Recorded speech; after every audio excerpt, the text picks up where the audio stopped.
साहब, सबसे पहले तो बात ये करना चाहता हूं कि पाकिस्तान जिस टूर्नामेंट का होस्ट है उसी टूर्नामेंट से फारिग हो गया है। एक तो इस पे जरा कमेंट करना है कि ऐसी क्या बात है कि हमारे प्लेयर्स खेलते ही नहीं है। हम 30 साल बाद एक बड़ा टूर्नामेंट आया, और बल्कि पाकिस्तान के वजीर आजम शहबाज शरीफ साहब ने ये कहा कि हम हर कीमत में भारत से आगे निकलेंगे। उस पे भी बड़े शोर मच रहा था। वो अभी ये बातें चल रही थी कि हम आगे निकलेंगे, पीछे से क्रिकेट टीम जो है वो हार गई। वो इंडियंस बड़े खुश हैं, वो कहते हैं कि अच्छा हमने फैसला किया था, हम नहीं गए पाकिस्तान, हमने दुबई में ही तुम्हें बुला के तुम्हारे साथ जो करना था कर दिया। ताड़ साहब कैसे देखते हैं? 29 साल लगे पाकिस्तान में आईसीसी का बड़ा इवेंट लाने में। जब ये इवेंट की मेजबानी हमें मिली तो फिर एक और महाज खुल गया, प्रोपेगेंडा शुरू हो गया, पाकिस्तान में हो पाएगा नहीं हो पाएगा, सेफ है नहीं है, और फिर कहीं जाके हाइब्रिड पर बात बनी। उसके लिए भी हम तैयार हुए। फिर इस टूर्नामेंट को अच्छा कराने के लिए हमने खूब पैसा लगाया, स्टेडियम्स बनाने में, उनकी अपग्रेडेशन में। जो असली काम था टीम बनाने का, उसमें हम कंप्लीटली फेल हो गए।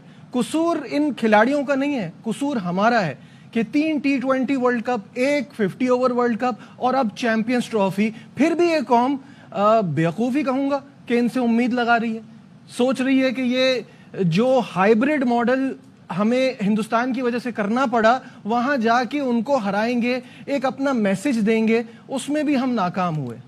इतनी पुअर परफॉर्मेंस, आगे भी इसी तरह से चलना है। पाकिस्तान ने इतना सब कुछ किया, इतनी तैयारी की, इतनी हाइप बनाई, और 5 दिन लगे हमें इस इवेंट से बाहर होने में। अब मुझे पता है कि इफ्स एंड बट्स है, लेकिन जब खुद रिजवान कह रहे हैं कि ऐसा नहीं चाहिए हमको, और हमें भी ऐसा नहीं चाहिए। जब से इंडिया वर्सेस पाकिस्तान का मैच ख़त्म हुआ है यूएई में, तब से लगातार फ़ोटोज़ और वीडियोज़ बाहर आ रही हैं पाकिस्तान के अंदर से कि लोग कितना ज़्यादा फ्रस्ट्रेशन में हैं, कैसे वो अपनी टीम को गालियाँ दे रहे हैं, मैनेजमेंट को गालियाँ दे रहे हैं, पीसीबी को गालियाँ दे रहे हैं। यही सब देखते हुए साजिद तरार ने कमर चीमा के शो में बोला कि जो पाकिस्तान के लोग इतना ज़्यादा फ्रस्ट्रेशन में हैं, जबकि ये यूएई में जाके हारे हैं। अगर मान लो इंडियन टीम आ जाती लाहौर में, और लाहौर की बैटिंग पिचों के ऊपर इतनी सख्त बैटिंग जो कि करते हैं इंडियन बैट्समैन, अगर लाहौर में आके कर देते, और मान लीजिए कोई 400 प्लस 450 का हो जाता, या कोई प्लेट डबल सेंचुरी कर देता, और पाकिस्तान जिस तरह से वहाँ पे हारा है, अगर इतना बेइज्जत होके पाकिस्तान के अंदर हार जाता है इंडिया से, तो बहुत सारे लोग सुसाइड कर लेते।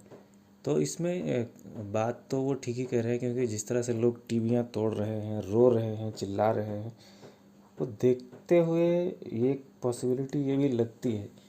तो आइए इसके बारे में और क्या क्या बात हुई डॉक्टर कमर चीमा से साजिद तरार साहब की, इस वीडियो में देखते हैं। चीमा साहब, पहले तो मैं क्रिकेट के बारे में सोचता हूं बात करूं या ना करूं। हमारी वैसे हिस्ट्री, मैं अभी न्यू जर्सी के जख्मों से अभी तक ठीक नहीं हुआ था। वहां पे इन्होंने 300 पाउंड के खिलाड़ी लेकर आए थे, जो कुश्ती और कबड्डी के खिलाड़ी थे, जो क्रिकेट टीम में थे, सिफारशी भर्ती। अभी वो जख्म नहीं थे भरे। फिर वहां पे आपके जो बीमार पाकिस्तानी हैं, उन्होंने पाकिस्तान को प्रमोट करने की बजाय अपने पीरो मुर्शिद के वहां जहाज उड़ाए ऊपर स्टेडियम के। वो जख्म थे मेरे लिए, वो जख्म थे। अब चीमा साहब, आज मुझे सुबह किसी ने भेजा है कि एक ऐसी कौम है जो आईएमएफ के खर्चे पे चल रही है। किसी ने एक टेक्स्ट भेजा, पहले तो वो पूछ रहे थे, PCB sent Imamul Haq to Dubai for 3 million rupees only for 10 scores. 10 run बनाने के लिए 3 मिलियन का खर्चा किया।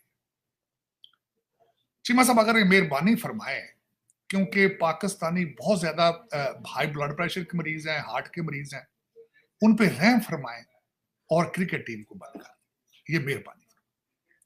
देखें, आप जब जीतना भूल चुके हो किसी फील्ड में कि हमने जीतना है, नेशनलिज्म भी ना हो, महंगाई भी बहुत हो, यूथ जो है यूरोप के समंदरों में किश्तियों में डूब रही हो, तो मेरा ख्याल है इस तरह के लल्ले तलल्ले करना चाहिए। हाँ, आज मैं भारत का शुक्रिया अदा करना चाहूंगा कि आपने बहुत अच्छा डिसीजन लिया था कि आप पाकिस्तान नहीं आए, वरना पाकिस्तान आके इस तरीके से आप हराते इनको, तो कई लोगों ने सुसाइड कर दिया। बहुत ज्यादा बेइज्जती होनी थी। पहले भी आप बार बार कहते हैं कि हम घुस के मारते हैं, तो अगर आपने मेहरबानी फरमाई है कि आपने घुस के आके टीम का सत्यानाश नहीं किया, ये बड़ी मेहरबानी आपने कि मैं तो इस हक में नहीं था खैर कि क्रिकेट टीम उनकी आती यहाँ पे, क्योंकि उसकी वजह ये है कि आपके अभी तक 7 पंजाब के शनाख्ती कार्ड देख देख के लोगों को बसों से निकाल के मारा जा रहा है। तो उसमें चीमा साहब दुख है, मैं समझता हूं, मुझे कोई उम्मीदें नहीं थी। मैंने मैच भी नहीं देखा पूरी तफसील से, मैंने उसके थोड़े थोड़े पीसेस देखे हैं। जब मैं उसका अभी देख रहा था कि ये कितने बजे कहाँ होगा, तो मेरी नजर से खबर गुजरी एक कि लोग इलेक्शन से मैच से पहले कि 72% people they are batting for India, ये मैच से पहले की बात। तो ये इतना खर्चा, इतना तमाशा, इस कौम को निजात दें, इस कौम पे रहम फरमाएं और इस टीम को बंद करके, हाँ 2 टीमें हैं जो मैं जब ये पढ़ रहा था कि पाकिस्तान की 2 टीमें बहुत अच्छा खेलती, उधर तवज्जो दें। जेवलिन थ्रो पे आपने अच्छा खेला है, उस बंदे को असली ले दे जेवलिन थ्रो, उसके पास कोई नहीं है, पता नहीं वो डंडों से किस चीज से प्रैक्टिस कर। दूसरा सुना है पाकिस्तान में अंधों की टीम है, वो बड़ी अच्छी परफॉर्म करती है, पता नहीं क्रिकेट है किस चीज, उन पे तवज्जो दे लें। ये जो खेल रहे थे ये भी अंधे ही मुझे लग रहा था, इनके भी आंखें नहीं ठीक थी या पेट नहीं ठीक थे या इनके क्या हालात, इनके फिजिकली 300-300 पाउंड के सफारशी लोग आप खिलाते रहे हैं माजी के अंदर, आप सीरियस नहीं है किसी चीज में, तकलीफ ये ना किया करें, ये बंद करें। मैं दुख है इस बात का, मुझे तरस आता है पाकिस्तानी लोगों पर जिन्होंने इस मैच को देखा है अपनी आंखों से, जिन्होंने इस मैच मैं यकीन करें कि मैं न्यू जर्सी गया था देखने मैच, और खैर मैं तो उस वक्त भी 50-50 था, मैं कोई इतना पाकिस्तानी टीम, मुझे जब से इन्होंने मैच बेचने शुरू किए थे, बालें बेच देते थे, ये सट्टा लगाते थे, मैंने उस दिन से मैच देखने छोड़ दिए थे। मैंने खुद उस दिन जो शर्ट पहनी हुई थी न्यू जर्सी में, वो शर्ट के ऊपर दोनों झंडे थे, भारत का भी था, पाकिस्तान का भी था, और मेरी ट्रू फीलिंग्स, मैं भारत को भी सपोर्ट करता हूँ, पाकिस्तान को भी सपोर्ट करता हूँ। ऐसी बात नहीं है कि मैं वहां जाके वो थे कोई नचदा रहे ना वास्ते, लेकिन एक poor performance, very poor performance. Bumrah आज भी मैं उससे बड़ा इंस्पायर्ड हूँ। 2 चीजें उसके लिए, एक तो सरदार है, दूसरा पंजाबी भी है, तीजा है कि good player at the same, और उसने he has touched the Heights, इसमें तो नहीं थे वो। लेकिन क्रिकेट का मैं इस पे कहता हूँ जल्द से जल्द इसको बंद करके अगले टॉपिक पे जाऊं, क्योंकि शर्मिंदगी के अलावा कुछ भी नहीं। तीसरा, शहबाज शरीफ साहब ने वहां पे वो भुट्टो बनने की कोशिश की, वो अक्सर कई दफा कोशिश करते हैं, माइक फेंक देते हैं, वो धक्के धुक्के देते हैं, पता नहीं किस सेंस से उन्होंने कहा है कि मैं भारत को हम पीछे कर देंगे। Is it possible? आप 100 साल का गैप दे सकते हैं? 77 ईयर्स तो आप उनसे अलग हुए हैं, लेकिन गैप आपका 100 साल से ज्यादा है। अब मैं कहां से शुरू कहां खत्म करूं, ये तो इस पे तो किताबें लिखी जा सकती हैं, डिक्शनरियां बन सकती हैं इस पे। पता नहीं शहबाज शरीफ साहब ने किस जज्बाते खिताबत में कितना आगे चले गए, गलत किया उन्होंने। लेकिन चीमा साहब, मैं इससे पहले मैं इससे पहले आगे जाऊं, इस क्रिकेट के हवाले से आज मुझे ट्वीट भी कल भी मैंने ट्वीट की थी, मैंने तो खैर एक मजाकन कर दी थी, लगता ठीक था, मुझे लगता था कि आपकी टीम के ऊपर काला जादू आ गया, कि वो बिल्कुल परफॉर्म नहीं कर सकी, उनके हाथ, मुंह, जुबान, कान बंद थे उनके। लेकिन एक दूसरी चीज इस क्रिकेट में भी हुआ है, मेरे मुर्शद पाक का बच्चा वहां पे आया मैच देखने, दुख बहुत हुआ मुझे, मैं बड़े मुश्किल से अपने आंसुओं को रोक सका हूं, क्योंकि मैं खुद बाप।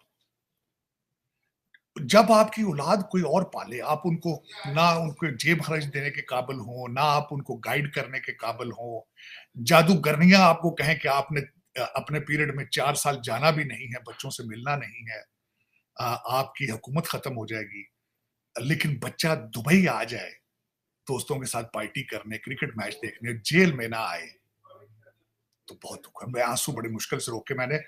लेकिन चीमा साहब, उसने, हाँ, इन्होंने बड़ी दफा उस पर सिंपथी कार्ड खेला है। इन्होंने जजों को, जो गुड्डू सीईओ वाले जज हैं, उनको कहते रहे मेरे बच्चों से बात नहीं कराई जाती। वो बात आपको उसने बताया था, वो जो जेलर था उसने कहा जी फोन ही नहीं चुकते मुंडे थे, हम फोन करते हैं उठाते नहीं। अब मुझे पता चला कि वो जो जेलर था बिल्कुल 100% ठीक था, पार्टी करने के लिए आया। मैंने जब ट्वीट की तो मुझे एक लौंडा लपाड़ा जो कि बेचारा इंग्लिश नहीं जानता था, उसने कहा कि वो अगर आए तो यहाँ अरेस्ट हो जाएगा। किस तरह? वो ब्रिटिश पुत्र, वो इज बॉर्न ब्रिटिश, वो भांजा गोल्ड स्मिथ दा, he is half Jewish, may be 70% Jewish. उनको पाकिस्तानी गवर्नमेंट ने क्यों अरेस्ट कर लेना व्हेन यू आर ब्रिटिश? और दूसरी बात, इन लौंडो लपाड़ों को कुछ शर्म करया करो। तुम्हारी बाजी अलीमा दिन में 3-3 दफा मिलती है, गंडापुर 6-6 दफा मिलता है, 70-70 वकील मिलते हैं, तो लड़के को क्यों पकड़ लेना था? हाँ, तुम ज़हनी तौर पे बीमार हो, उसका इलाज कोई नहीं, दम करा लो, डॉक्टर के पास तो तुमने नहीं जाना,